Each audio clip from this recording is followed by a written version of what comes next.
સમાધાન તમારી લૌકિક બુદ્ધિએ કાઢવા જશો ને તો ઝઘડા, ક્લેશ અને કોર્ટ કચેરી સિવાય બીજું કાંઈ યાદ નહીં આવે. પણ જીવનના સમાધાન 16 ગ્રંથોને વચમાં રાખી આ પ્રશ્નોનો ઉકેલ મહાપ્રભુજી શું આપે છે? જ્યારે 16 ગ્રંથમાં ગોતશો ને અને જે ઉત્તર મળશે ને એ તમારા જીવનનું કલ્યાણ કરનારું હશે. બધાના ઉત્તર છે 16 ગ્રંથમાં.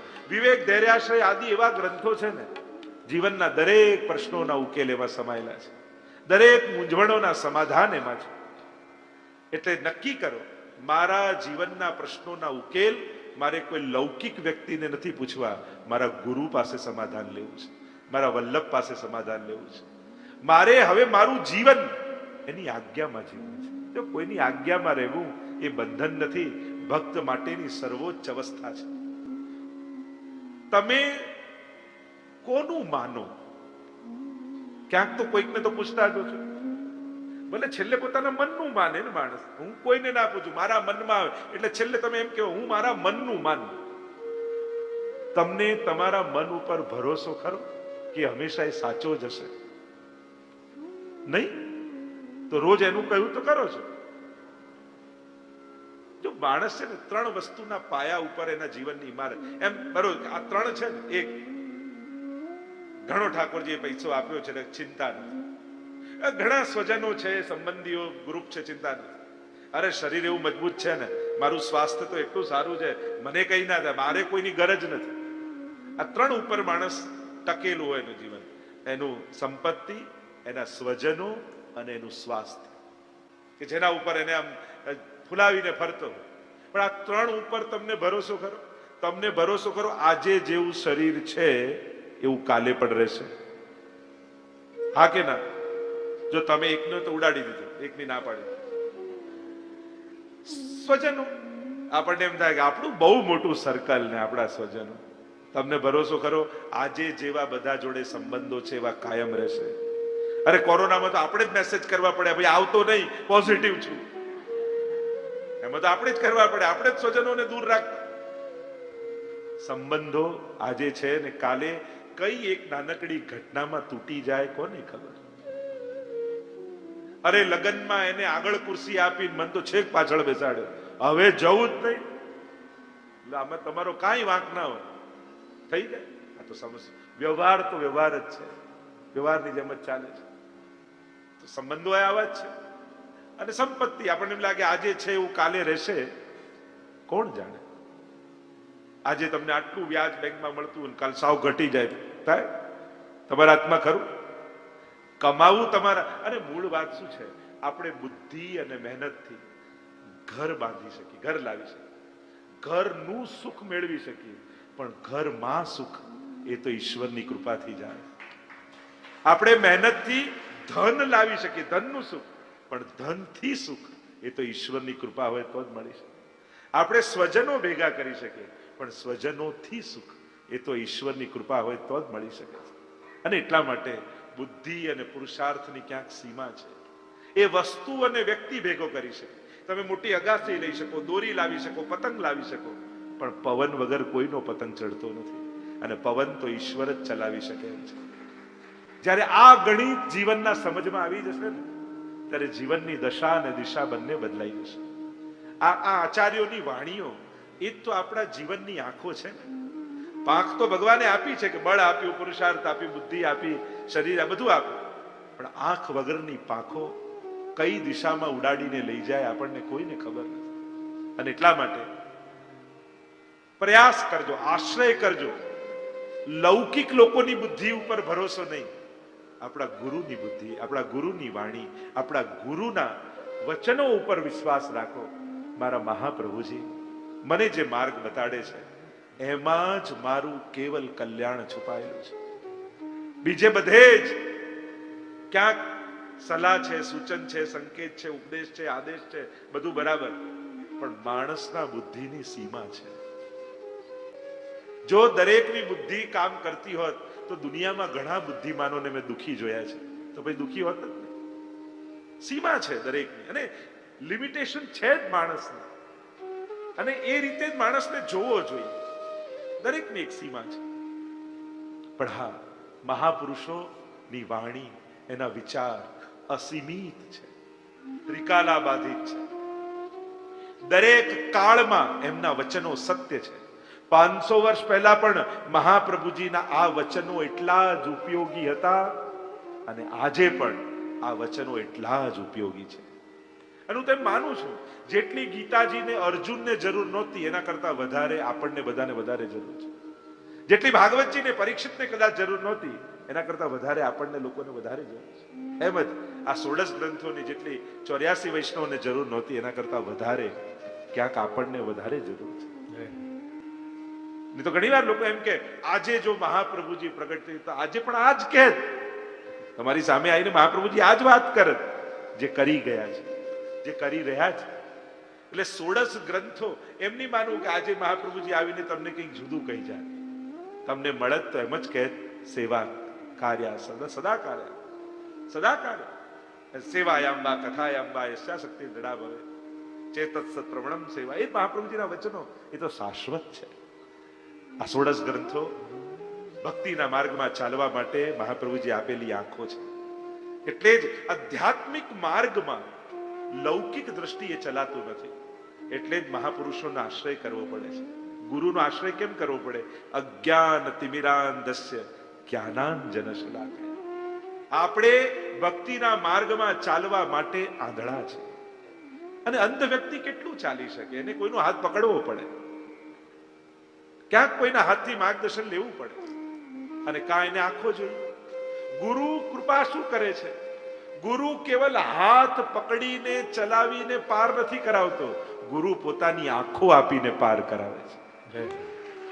લોકો તો આંખો ડોનેટ કરીને, જેમ કહીએ ને કે હાથ પકડીને ચલાવે, પણ ગુરુ હાથ ન પકડે, ગુરુ તો આંખો જ આપી દે. એટલે મારી દ્રષ્ટિ તને આપું છું, મારા જ્ઞાનનું અંજન તને આંજું છું, અને મારી આંખે હવે શ્રીનાથજીને જો, મારી આંખે હવે યમુનાજીને જો, મારી આંખે હવે તારા લાલનને જો, તને કંઈક જુદું દેખાશે.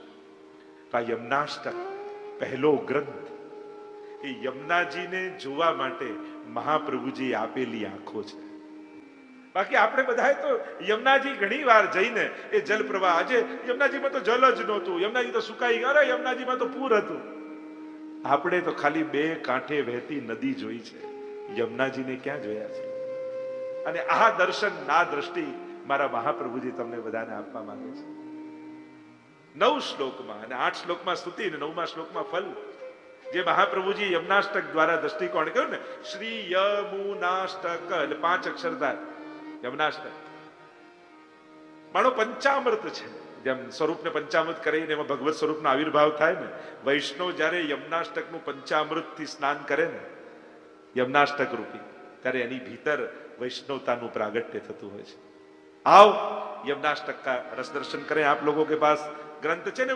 એમ માનું છું કે દરેક લોકો અહીંયા બેસેલામાંથી કદાચ કોઈ એવું નહીં હોય કે જે રોજ યમુનાષ્ટક ન કરતું હોય, કદાચ નહીં કરતું હોય તો મને વિશ્વાસ છે કે કાલથી તો શરૂ કરી જ દેશે.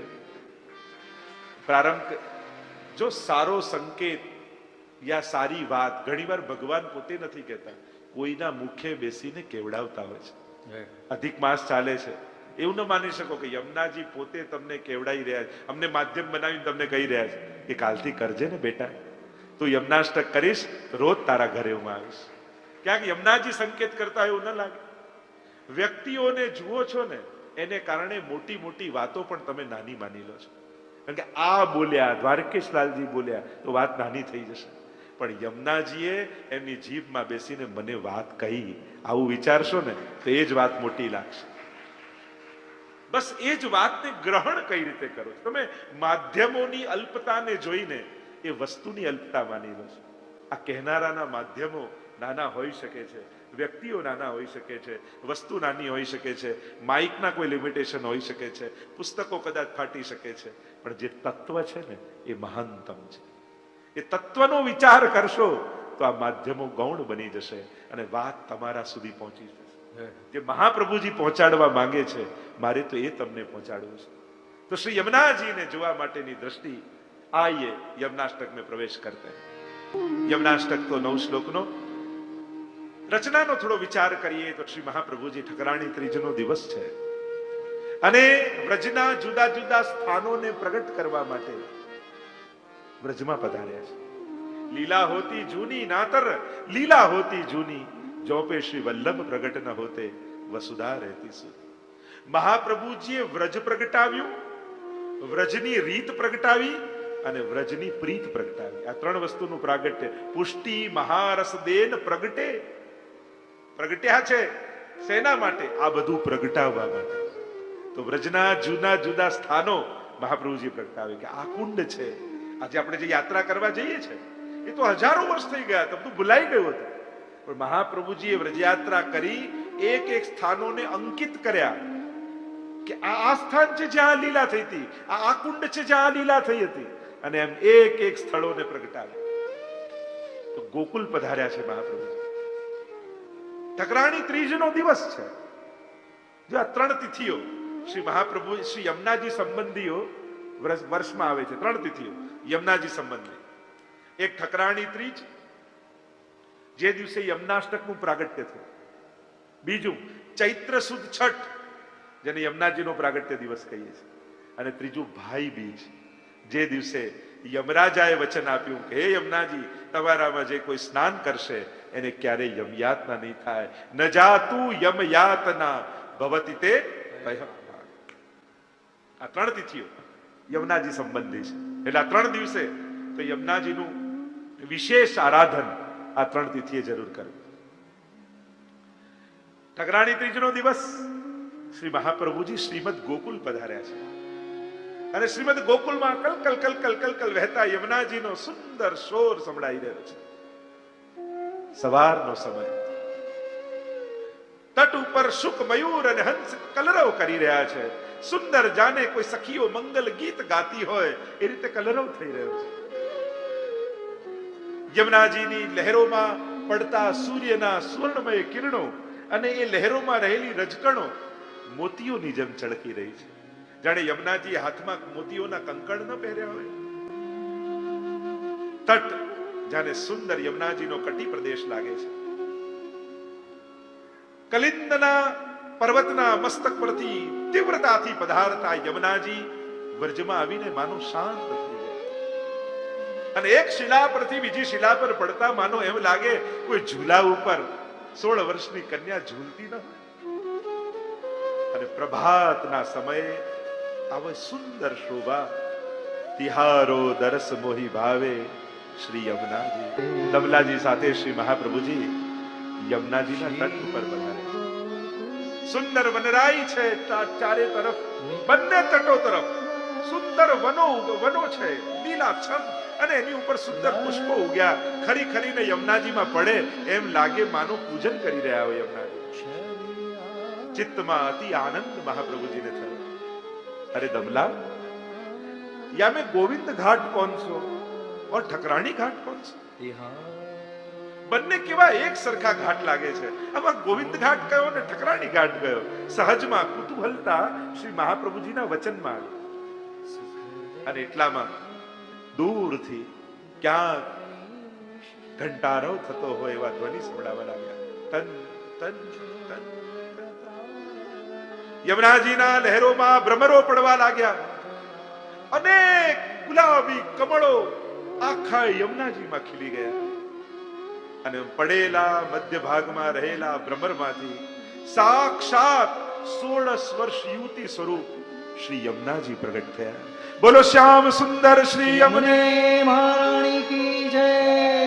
અને તાજા ખીલેલા કમળોનો એક માર્ગ છેક ઘાટ સુધી પહોંચ્યો.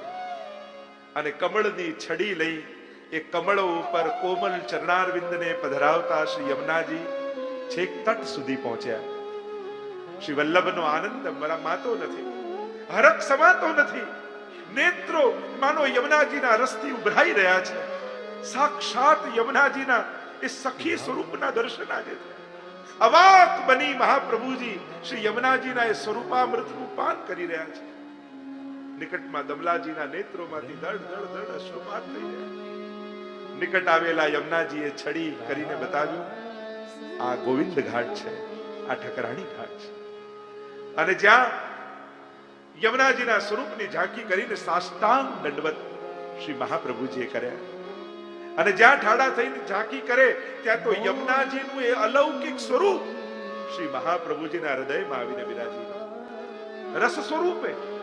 અને જ્યાં હૃદયમાં બિરાજ્યું અને શ્રી યમુના રૂપ આનંદ શ્રી મહાપ્રભુજીના હૃદયમાં સમાયો નહીં અને સ્તોત્ર બની, યમનાષ્ટક બની અને મહાપ્રભુજીના મુખમાંથી પ્રગટ થવા લાગ્યું. નમામિ યમુનામહં સકલ સિદ્ધિ હેતુમ મુદા મુરારી પદ પંકજ સ્ફુરદ મંદરે. યમનાષ્ટકની રચના મહાપ્રભુજી નથી કરી રહ્યા, હૃદયમાં સમાયેલા યમુનાજી વાંગમય રૂપે, શબ્દમય રૂપે શ્રી વલ્લભના મુખમાંથી પ્રગટ થઈ રહ્યા છે. અને એટલે જ યમનાષ્ટક એ યમુનાજીનું વાંગમય રૂપ. એટલે આજે પણ એનો પ્રભાવ કે જ્યારે યમનાષ્ટકનું વિશુદ્ધ હૃદય પાઠ કરો ત્યારે એમ લાગે જાણે યમુનાજી આપણને ગોદમાં લઈ લીધા હોય. એવો ભાવ, એવો આનંદ પ્રત્યેક જીવને અનુભવાય. તો આ 9 શ્લોકમાં યમનાષ્ટક, 8 શ્લોકમાં સ્તુતિ, 9મા શ્લોકમાં સ્તુતિનું ફલ. નમામી શબ્દથી મહાપ્રભુજીએ પ્રારંભ કર્યો. એમ તો ઘણી બધી ટીકાઓ યમનાષ્ટક ઉપર છે, પણ એ બધી ટીકાઓ તો જ્યારે અધ્યયન કરીએ એક એક અક્ષરનું, એક એક શ્લોકોનું, ત્યારે અધ્યયન માટે આચાર્યોની ટીકાઓ આપણે ચર્ચા કરતા હોઈએ. ટીકાઓ એટલે કોમેન્ટ, એની ચર્ચા, એનો વિસ્તાર, એનું અર્થઘટન આપણા અનેક આચાર્યોએ કર્યું છે. સાર રૂપે દરેક ટીકાઓની સાર રૂપે આપણે ચર્ચા કરીશું. નમામી શબ્દથી પ્રારંભ કર્યો, કારણ કે જીવ નમનથી અધિક કરી પણ શું શકે? જે આપે છે પ્રભુને એ તો એનું જ આપેલું છે. આપણે તો એક પેની લઈને પણ પેદા નથી થયા, બધું મળ્યું છે ને. આપણે લાગે આપણે આપ્યું, અરે આપનારો તો એ હતો, પણ એનું છે એ મારા ગુરુની કૃપાથી મને સમજાયું છે. ગુરુ કૃપા શું કરે છે?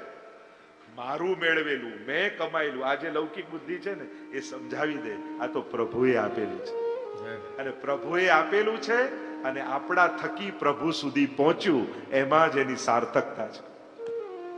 એટલે નમન શબ્દથી, કારણ કે એમાં તો આચાર્યો ટીકામાં લખ્યું કે જેને ગરુડ આસન જેવું આસન હોય એને આપણે કયું આસન આપીએ? જેને કૌસ્તુભ મણિ જેવું મણિ હોય એને તમે કયું ધન આપી શકો? જેનું આવું કોટી કાંદર્પ લાવણ્ય જેવું સ્વરૂપ હોય એને કયા શૃંગાર ધરાવીને સજાવી શકો? બસ નમન કરો ને, પ્રભુ એનાથી રાજી છે. અને હું તો એટલે જ ઘણી વાર કહું, પગે લાગવા જેવા છે એને પગે નહીં પડો, તો ન લાગવા જેવા લોકોને રોજ પગે પડવું પડશે. જે ખરેખર સર્વ સામર્થ્યમય છે એને રોજ વંદન નહીં કરો ને તો અસમર્થ એવા જીવોને પગે પડવું પડશે. એના કરતા પ્રભુને ચરણોમાં ન પડીએ. પ્રભુ સર્વ સમર્થો હિ તતો નિશ્ચિત તતામ રજે. મહાપ્રભુજીએ એક એક જીવનના કેવા મંત્રો આપણને આપ્યા છે. નિશ્ચિતતા ક્યારે પ્રગટ થશે? જ્યારે સર્વ સમર્થનો આશ્રય કરીશું. અલ્પનો આશ્રય અલ્પ સુખ આપી શકે, અલ્પ સમય સુધી નિર્ભય બનાવી શકે. અમે બેઠા છીએ, તું તારે કરને, આપણને ક્યાં ખબર એ બેઠો જ રહેવાનો હોય, એ ઉભો જ ના થવાનો. જીવનમાં નમનથી અધિક આપણે પ્રભુને કાંઈ કરી શકતા નથી. બસ આ વાત સમજાઈ જાય. જીવનમાં બધું એનું જ આપેલું છે, એના સુધી પહોંચાડવા. પણ પ્રભુએ એના સુધી પહોંચાડવામાં મને નિમિત્ત કર્યો, એ આપણું સૌભાગ્ય છે. એ આપણું સૌભાગ્ય. જો પ્રભુના દર્શન છે ને એ આપણા અહંકારનું વિસર્જન છે.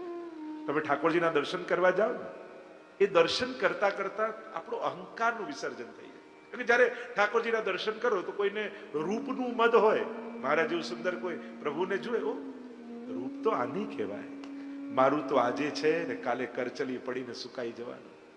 પણ જે શાશ્વત છે, વર્ષોથી જે સુંદર છે, અને એના કરતા અધિક બીજું સુંદર આવે. મધુરાધિપતે રખિલમ મધુરમ. એટલે સુંદરતાનું ગુમાન ઉતરી જાય. કોઈ કે મારા જેવો ધનવાન કોઈ નહીં, ઠાકોરજી પાસે આવીને જુએ, સોનાના મુગટ, સોનાના કૌસ્તુભ મણિ, આ બધું ધર્યું છે. મારું ધન તો આ દેશના નાણાં હોય તો બીજા દેશમાં એ કામ નથી લાગતું. આ પૃથ્વીના પૈસા હોય ચંદ્રમામાં એ કામ નથી લાગતું, તો પરલોકમાં શું કામ લાગશે? એટલે પ્રભુનો વૈભવ જુએ ને એટલે માણસને ધનનું સામર્થ્ય ઓગળી જાય. હું તો કાંઈ નથી, કઈ કરવાને સમર્થ. કોઈને બળનું સામર્થ્ય, મારા જેવો બળવાન કોઈ નહીં. ઠાકોરજી સામે ઉભો રહે, એમ થાય જે ભ્રુકુટી ઊંચી કરે ને ત્રિલોકનો લય કરી નાખે, એની આગળ મારી તાકાત શું? મારી તાકાત આજે છે, 10 વર્ષ રહેશે ને પછી તો મારે પણ 4 ખભા જોઈશે આગળ જવા માટે. મારી બળ શું છે? એટલે પ્રભુનું, એટલે ભગવત દર્શન છે ને કરો ને ત્યારે આ રીતે કરજો. પોતાના અહંકારના કપડાઓ કાઢતા કાઢતા દર્શન કરજો. અરે આ શું કામ, આ શું કામ, પ્રભુ આગળ શું છે? કાંઈ નહીં. મારો ઠાકોરજી સર્વ સુંદર છે, મારો પ્રભુ સર્વ સમર્થ છે, એ જ તો છે. અને જ્યારે એના સામર્થ્યનું ભાન થાય ને તો આપણા સામર્થ્યનું જ્ઞાન સહજમાં થઈ જાય કે હું તો કાંઈ નથી, કાંઈ જ કરવા સમર્થ નથી. એટલે ભગવત દર્શન, પ્રભુને નમન એ સર્વોચ્ચ સિદ્ધિ છે. આપણા કે ખાલી કોઈક વાર પગે લાગવાથી શું થઈ જાય? અરે ના, આ નવદા ભક્તિમાંની ભક્તિ છે, વંદન ભક્તિ. ભાગવતજીના તો છેલ્લા શ્લોકોમાં ગયું, પ્રણામો દુઃખ સમનસ્તમ નમામિ હરિમ પરમ. જીવનના સમસ્ત દુઃખોને સમાપ્ત કરવા માટેની એક જ ઉપાય ઠાકોરજીને કરેલા વંદન, પ્રભુને પ્રણામ કરો. અને કમથી કમ પ્રભુની સામે ઉભા હો ને, ગુરુની સામે, પ્રભુની સામે હો, ત્યારે ક્યારે પણ પોતાના લૌકિક સામર્થ્યનો યાદ નહીં કરો. નહીં તો એમ થાય કે આજે નહીં તો કાલે મંદિર ખોલાવડાઈને, અરે આવું મંદિર તો હું બાંધી દઈશ. પ્રભુની આગળ લૌકિક સામર્થ્યને યાદ કરવું એ પોતાના નુકસાન કરાવવા બરાબર છે. એકદમ નિષ્કંચન દૈન્ય ભાવે કે પ્રભુ તારો છું. ક્યાંક મારા સામર્થ્યો મારા ઉદ્ધારના આડે ના આવી જાય એવી કૃપા કરજો. ત્યારે પ્રભુએ બહુ સામર્થ્ય આપ્યું હોય ને, કારણ કે ઘણીવાર આપણું જ સામર્થ્ય આપણને નડી જતું. સાધારણ હોય તો ગમે ત્યારે આપણે દર્શન કરી જઈએ, ગમે ત્યારે પહોંચી જઈએ, ગમે ત્યાં સેવા કરી જઈએ. પણ ધીમે ધીમે સામર્થ્ય આવ્યું ને, કોઈ બહુ મોટા પદ ઉપર પહોંચી ગયા પછી કે દર્શન કરવા તો જવું છે, પણ ઇન્વિટેશન ક્યાં આવ્યું છે આપણને? પછી તો આમંત્રણ આપણને તો હવે આપણું સામર્થ્ય આપણી ભક્તિને આડે ના આવી ગયું, આપણા ઉદ્ધારને આડે ના આવી ગયું. અને જે ભગવાનની પ્રાપ્તિને આડે આવે એને પ્રતિબંધ કહેવાય, એને સામર્થ્ય ન કહેવાય. કારણ કે આ બધું હતું તો મને આ વિચાર આવ્યો, મારો લૌકિક સામર્થ્ય મારા ઉદ્ધારના આડે આવે તો એ મારું સામર્થ્ય નથી, મારું પ્રતિબંધ છે. અને જ્યારે આ વાત સમજાય ને તો જીવનમાં દીનતા પ્રગટ થાય. અને નમન એ રીતે કરો, बैठ के तेरे कदमों पे और कहां जाएंगे, एक बार तेरे हो गए अब क्या गैरों के कहलाएंगे. હવે તારો થઈ ગયો, દિલથી કહો પ્રભુ તારો છે. અને જે દિવસે હૃદયથી અવાજ, અને મનમાં વિચાર કરો, નિવેદનનું સ્મરણ આગળ આવશે જ નવરત્નમાં, નિવેદનમ તું સ્મર્તવ્ય. ઠાકોરજી આગળ દર્શનમાં ઉભા હો તો વિચાર કરવા, પ્રભુ આ મારું ઘર, મારું ધન, મારા બાળકો, મારો પરિવાર, મારો દેહ, મારી ઇન્દ્રિય, આ બધું આપના ચરણોમાં ધરી હવે આપને દંડવત કરું છું. સૌથી પહેલા પોતાની જાતનું સમર્પણ કરો અને પછી વંદન કરો. હળવા થઈ જશો. કારણ કે આપણું જ મેળવેલું આપણો ભાર છે. ભાર ક્યાંય બીજેથી નથી આવ્યો, આપણું જ કમાયેલું, આપણું જ મેળવેલું, આપણું જ ભેગું કરેલું, આપણા જ ભેગા કરેલા સ્વજનો, એ જ તો ભાર છે. અજાણ્યા વ્યક્તિની ક્યાં આપણને ચિંતા થાય છે? ચિંતા કોની છે? જે મારું છે. અને એટલા માટે સૌથી પહેલા સમર્પણ, પછી વંદન. એ દિવસે વંદનમાં એવો આનંદ આવશે ને, એમ થશે કે હળવો થઈ ગયો. પ્રભુથી વધારે સુરક્ષા ક્યાં છે બીજી? તમે આ બધી વસ્તુ ઠાકોરજીને ધરીને ગુમાવતા નથી, વધારે સુરક્ષિત કરી દો છો. સેફેસ્ટ જગ્યા ક્યાં? દુનિયાની સુરક્ષિત જગ્યા ક્યાં સૌથી વધારે? કે જ્યાં કાળ બાધા ન કરે, જ્યાં કર્મ બાધા ન કરે, ત્યાં કોઈ રોગ બાધા ન કરે, ત્યાં પ્રાકૃતતાનો પ્રવેશ નથી. સૌથી સેફેસ્ટ જગ્યા તો એ જ કહેવાય. અને એ ઠાકોરજીના ચરણ છે. અને એમાં જેને પોતાની જાતને મૂકી દીધી ને, એને કાળ કર્મ નવ બાંધે રે, યમતે શિર ધનુષ ન સાંધે રે, એવો માર્ગ શ્રી વલ્લભ વર્ણો, જ્યાં નહીં પ્રવેશ વિધિ હરનો. આવી જગ્યાએ જાતને મૂકો, આનાથી સુરક્ષિત દુનિયામાં બીજી કોઈ જગ્યા નથી. અને એટલા માટે મહાપ્રભુજી શરૂઆત નમામિ યમુનામાં. હવે યમનાષ્ટક માટે તો 7 દિવસ જોઈએ, અને તમે એમ કહો કે 7 દિવસમાં 16 ગ્રંથ કરી દો. ચિંતા ન કરો, કરી દઈશું. તો સાર છે, જો પ્રસાદની કણિકા મળે એટલે તમે કહો 56 ભોગ હોય ને, જો હમણાં 28 તારીખે છે 56 ભોગ.